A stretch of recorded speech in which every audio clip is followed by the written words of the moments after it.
అండి welcome back to Venu Hasni wall. మన ఛానల్ని ఎవరైతే ఫస్ట్ చూస్తున్నారో ప్లీజ్ సబ్స్క్రైబ్ చేయడం మర్చిపోకండి. అలాగే పక్కన ఉన్న బెల్ ఐకన్ క్లిక్ చేస్తే నేను ఏ వీడియోస్ పెట్టినా మీకు నోటిఫికేషన్స్ అన్నది వస్తుంది. అయితే ఈరోజు వచ్చి ఆదివారం. ఆదివారం అంటేనే నేను ఎప్పుడూ లేటుగా లెగుస్తాను. కాకపోతే ఆ రోజు పిల్లలు 6ంటికి లెగిసిపోయారని చెప్పి నేను కూడా 6ంటికి లెగిసి ఇంకా పప్పు రుబ్బింది లేదు కదా అని చెప్పి ఉప్మా అయితే వేసాలకైతే బూస్ట్ కలిపిన పాలు అయితే ఇచ్చాను. అక్కే గ్లాస్ తాగితే నాకు అదే గ్లాస్ కావాలంటది చిన్నోడు. ఇంక వీళ్ళిద్దరితో నాకు తంటాలు. సర్లే తాగవే అని చెప్పి దానికిస్తే నాకు అదొద్దు, అక్క తాగిందే కావాలంటది. ఇంక పెద్దోడైతే తాగేశాక దానికైతే గ్లాస్ ఇస్తే నాకు ఆ గ్లాసే కావాలని చెప్పి అదే తిరగబెట్టుకుంది. ఇంక నేనైతే మందార పువ్వులు అయితే అక్కడ ఎండేసానండి, మందార నూనె కాద్దామని చెప్పి. పిల్లల తలకైతే ఆదివారం ఆదివారం నేనైతే మందార ఆకులు రుబ్బేసి అయితే పెడతాను. అలా అయితే పెట్టేశాను. కానీ సాయంత్రం తలంటున్నప్పుడే మా చిన్నోడు అన్నాడు, అమ్మ నా జుట్టు కాలు వరకు పెరిగిపోయిందా అన్నాడు. పెరిగిపోయిందమ్మా, చాలా జుట్టు వచ్చిందా అని చెప్పాను. అంగ నా లక్క తాగిన గ్లాసులో కావాలి, ఇన్ని పాలొద్దని పైన కింద వంపుకుంటా ఉంది. ఆ రోజైతే నేను సినిమా చూశానండి. ఏంటంటారా, గోదావరి స్టైల్. అండి నాకు ఆ సినిమా చూసినప్పుడు నచ్చిందండి. ఎలా అంటే ఆ సినిమాలో కొంచెం ఫ్రెండ్షిప్ వాల్యూ అవన్నీ ఉన్నాయి కదా. మీరు చూసారా లేదండి? ఈ సినిమా చేత కామెంట్ చేయండి, చూసినారో లేదనా. నేనైతే చూస్తానండి. ఏమంటారా, టీవీ బిల్ ఏమో అయిపోయింది. భార్య భర్తను అడిగితే వేస్తారా ఏంటి, వాళ్ళకు ఉండాలి. కూతుర్లు అడిగితే వేస్తారు. ఇంక నేనైతే మా వారిని అడిగాను, టీవీ బిల్ వేయి బావా అని. ఎందుకు ఫోన్ ఉంది కదా, దానికో బిల్లు దీనికో బిల్లు అవసరమా అన్నారు. అలా కాదు బావా, ఫోన్ అంతవరకు చూడను కదా, నెట్ సరిపోవట్లేదు, టీవీ బిల్ వేయి అన్నాను. వేయను అన్నారు. ఇంకా నాకు అదే మంచిది అనుకున్నానులేండి, వేయకపోతే. ఏసారా ఇంకా టీవీ ఇచ్చుకునే ఉంటున్నాను. పిల్లలకి అయితే చదువు చెప్పొచ్చు, టీవీ బిల్ లేకపోవడం. రాగానే చెప్పొచ్చు చదువు. ఇంకా నైట్ పడుకునేదాకా వదలవసరం లేదు. ఇంకా వాళ్ళని వాళ్ళు అనుకుంటారా, డాడీ టీవీ బిల్ అయ్యి అమ్మ మమ్మల్ని వదులుతలేదు అంటారు. అలా ఉందండి. ఇంక నా పని అంతా అయిపోయిందండి. ఇంక పని అంతా అయిపోయాక వాషింగ్ మిషన్లో బట్టలు వేస్తాను. ఆ బట్టలు అయ్యేలోగా ఇంకా పై పని అంతా చేసుకొచ్చాను. నీళ్ళతో చేసి సామాను తోమేసి ఇవన్నీ చేస్తాను. ఇంక బట్టలు అయితే ఆరేస్తాను. మాదేమో రేక్ షెడ్డు. ఆ రేక్ షెడ్ డాబా అయితే పైన ఆరేసుకోవచ్చు కదా బట్టలు. మాది అయితే పక్కన ఉంటాయండి తీగలు.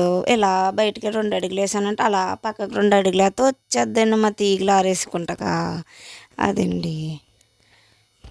ఆ రోజైతే నేను మాంసం తీసానండి బయటికి వండుదామని.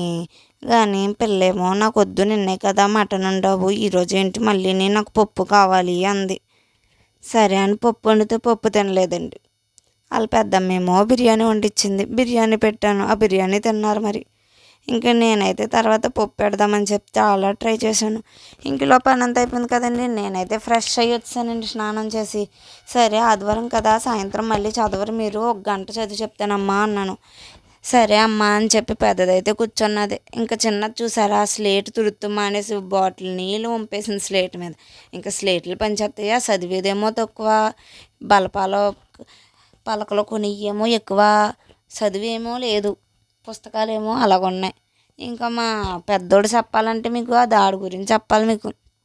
ఓ సంవత్సరం వెళ్ళింది, 4 బ్యాగులు చేసింది. ఈ సంవత్సరం వెళ్తుంది, ఇప్పుడు 4గో బ్యాగ్ మళ్ళీని. ఈసారి ఎన్ని బ్యాగులు అనుకున్నాను, మళ్ళీ జిప్పు పోగొట్టేసింది. ఇదేంటోనండి, రెండో గడేమో పుస్తకాలు తిరిగిపోతున్నాయి, బ్యాగ్ ఏమో అలాగే ఉంది. ఈడేమో పుస్తకాలు కొత్త బాగానే ఉంటున్నాయి, బ్యాగులు మట్టుకు పోతున్నాయి. చదువు అయిపోయాక అన్నం పెడతాను అని చెప్పాను. ఇంకా ఆశని అయితే నేనే తినేస్తాను అన్నది. ఇంకా పెద్దోడైతే నువ్వే నాకు తినిపించు అన్నాడు. ప్రతి ఇంట్లో పెద్దోళ్ళకి తినిపించాలి, గారం అని అనుకుంటారా, పెద్దోళ్ళు తినరు. తర్వాత చిన్నోడు కూడా ఆయన చూసి నాకు నువ్వే తినిపించు అన్నది. ఇంకిద్దరికైతే భోజనాలు అయిపోయినాయి. సర్లే కాసేపు చదువు అన్నప్పుడు పడుకున్నారండో ఈ నిద్రే. చదువు అయిపోయాక ఆటలు, ఫోను. ఇంకా టైం వచ్చి 2 అయ్యింది. ఆ 2ంటికి నేనైతే అన్నం తిన్నానండి. పప్పు, ఆవకాయ పచ్చడి, నెయ్యి కాంబినేషన్ చాలా బాగుంటుంది కదా. మీకు ఇష్టమో లేదో కామెంట్ చేయండి. అయితే ఇది వచ్చి నేనైతే ఆదివారం కట్ చేసి కుట్టానండి గౌను. ఏదో కుడదామనుకుని ఇలా కుట్టేశాను.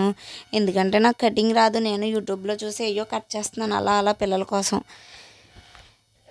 బాగా కుట్టానా లేదా కామెంట్ చేయండి. ఇది 3వ గౌను ఈరోజు కుట్టడం పిల్లలకి. ఆ మూడిట్లో ఏది బాగుందో చెప్పండి నాకు. అయితే పని టైం అయిపోయింది, 4:30 అయ్యింది టైం వచ్చి నేను మిషన్ దిగాక. ఇంక అప్పుడైతే బట్టలు అయితే మడతెట్టేసి వాకల్లో ఇల్లుల్లో తుడిచేసి సామానం తోమేసి పిల్లలకైతే తలకి స్నానాలు చేయించేసాను. ఆదివారం వచ్చింది కదా, ఇంక నేను మందారాకులు పెట్టి తలకు స్నానం అయితే చేయించేసాను. ఈలోగా చిన్నోడికి చేయింతానమ్మా అని చెప్తే తనైతే బట్టలు వేసుకుంది, వెనకలది ఎదరికి వెనకని బనీలు వేసుకుంది, మళ్ళీ క్లిప్ కావాలంది. చిన్నోడికి అయితే బనియన్ వేయలేదు, ఎందుకంటే తనకి విటమిన్ తగ్గిందంట, కూరగాయలు ఎక్కువ పెట్టమన్నారు డాక్టర్ గారు. అందుచేత అయితే నేనైతే క్రీమ్ ఇచ్చారు కదా అని చెప్పి క్రీమ్ అయితే రాస్తాను బాడీ లోషన్స్. తర్వాత ఇంక వీళ్ళు పొద్దున్న బిర్యానీ తిన్నారు కదా, మరి పొద్దున పప్పు అలాగే ఉంటుంది కదా, నేనైతే అందుకు పిల్లలకు పప్పు అయితే వేసేసాను. పొద్దున్న అనలేదండోయ్, 11ంటికి వండాను వంట, పప్పు కూడా అన్నింటికి వండాను. అందుకు బాగానే ఉంది, అందుకు 5:30కి అయితే పెట్టేశాను భోజనం. ఈలోగా ఐస్ క్రీమ్ వచ్చింది. ఇంకా చూడండి, మీ అన్నం తింటేనే ఐస్ క్రీమ్ అని బ్లాక్మెయిల్ చేస్తే అప్పుడు అన్నం తిన్నాక ఐస్ కొని ఇచ్చానండి. ఇంకా వాళ్ళతో పాటు నేను చిన్నపిల్లని అయిపోయాను. మా బావని అడిగితే సర్లే అని అప్పుడు పిల్లలతో పాటు సర్లే తీసుకో అన్నారు. మళ్ళీ ఎక్కువ రేటు తీసుకుంటే బాగోదని చెప్పి నేనైతే కుల్ఫీ తీసుకున్నానండి. చాలా బాగుంది. ఇంక పిల్లలు అయితే వాళ్ళ డాడీకి ఎడుతున్నారు తప్ప ఆ అమ్మకి ఎట్టలేదు. అలా అన్నాక అప్పుడు నాకు ఎట్టారు, వద్దమ్మా బాబా మీ డాడీ ప్రేమేనమ్మా అన్నాను. ప్రతి కూతుర్లో తండ్రికే కదా ప్రేమ, అంతేలే. నేను కూడా మా నాన్న ఎవరైనా ఏదైనా అంటే అస్సలు ఊరుకోను. మరి మీరు ఎలాగుంటారో చెప్పండి. మరి ఇలా అయితే అయిపోయిందండి నాకు ఆదివారం. వంట చేయను, సాయంత్రము బిర్యానీ తే అని చెప్తే మా బావ తేను అన్నాడు. ఇంకేం చేస్తాను, టైం వచ్చి 6:30 అయింది. బావేమో మీటింగ్కి వెళ్ళాడు. ఇంకా ఫ్రిడ్జ్లో మాసం తీసి అయితే బయటెట్టేసి ఇంకా వంట అయితే చేస్తాను. ఇలాగ వాళ్ళు అయితే ఆడుకుంటూ ఉన్నారు వాళ్ళ అక్కతో అన్నీతో. ఇంకా వాళ్ళని వదిలేసి నేను ఇంకా లోన వంట చేసుకుంటూ పిల్లలకు పాలు పెట్టుకుంటూ కూరగాయలు పని చేసుకున్నానమ్మా. మాసమో పక్కన ఉల్లిపాయలో పక్కన అయితే వేసేసుకొని ఇలాగ వంట అయితే అయిపోయింది. ఇలాగ ఆడుకుంటూ వచ్చి కొట్టుకుంటూ వచ్చి ఏడుతూ మొదలెట్టారు. ఏంటి అన్నాను. నేనేం చేయలేనమ్మా, మీరు ఇంట్లో కూర్చోండి అని చెప్పాను. సర్లే అని చెప్పి ఇంక ఇలాగ అయితే ఏసీ ఆన్ చేస్తే అస్సలు పవర్ అయితే ఎత్తుకోలేదండి, వోల్టేజ్. ఉడుకు, పిల్లలు చూస్తే ఏడుపు, అస్సలు ఆ రేక్ షెడ్ కదా బాగా వేడొచ్చింది. మరి అలా జరిగిందండి ఆ రోజు మాత్రం. ఇదండి మా ఊరి సంగతిలో, మా ఇంటి సంగతిలో. పిల్లలతో అయితే రోజు ఇలా అయితే పడుతున్నాను. ఇంకా ఒకడు అమ్మ దగ్గర ఉన్నాడు కాబట్టి వీళ్ళిద్దరితో పడుతున్నాను. ఆడు కూడా వచ్చేస్తే ఇంక నాకు ముగ్గురితో ఉంటుందండోయ్. ఇంక పాటేసుకొచ్చాను నేను పిల్లలతో పాటు. అయితే పని అంతా అయిపోయింది కదా వంట అని చెప్పి నేనైతే ఇంకా పిల్లలతో సరదా కాసేపు అయితే ఆడుకున్నాను. వాళ్ళైతే స్లేట్ మీద బాల్ పెట్టి అయితే ఆడుకున్నారు. రెండోవాడైతే నగ్గేశాడు, పెద్దోడైతేనేమో చదువు చెప్తానని చెప్పి మళ్ళీ చెల్లినైతే బాధేశాడు. వద్దు కొట్టకు బాబోయ్ అని చెప్తే నేనైతే ఇలా మళ్ళీ గౌన్ చూపిస్తున్నాను మీకు ఎలా ఉందని చెప్పి.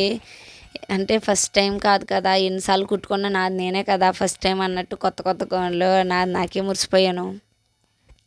ఏదన్నా మీరు ఫస్ట్ టైం అలా కుట్టుకుంటే మీరు మురిసిపోతారా? నేనైతే తెగ చూసుకుంటాను, నేనే కుట్టానని. ఎన్నిసార్లు పోగొట్టుకున్నా ఒకసారి కుదిరిందంటే ఆ సంతోషమే వేరబ్బా నాకైతే అది. ఇంక నేనైతే టైం వచ్చి 8:30 అయితే అయింది. అప్పుడే ఫ్రెష్ అయ్యి వచ్చాను. ఇంక మా బావ ఇంకా రాలేదు డ్యూటీ నుంచి. సర్లే 9 అయిపోయింది కదా అని చెప్పి పిల్లల్ని అయితే పడుకోబెట్టేశాను. ఇది మరి చివరి వరకు చూసిన వాళ్ళకి థ్యాంక్ యూ. అలాగే మన వీడియో చూసినట్లయితే లైక్ చేయండి.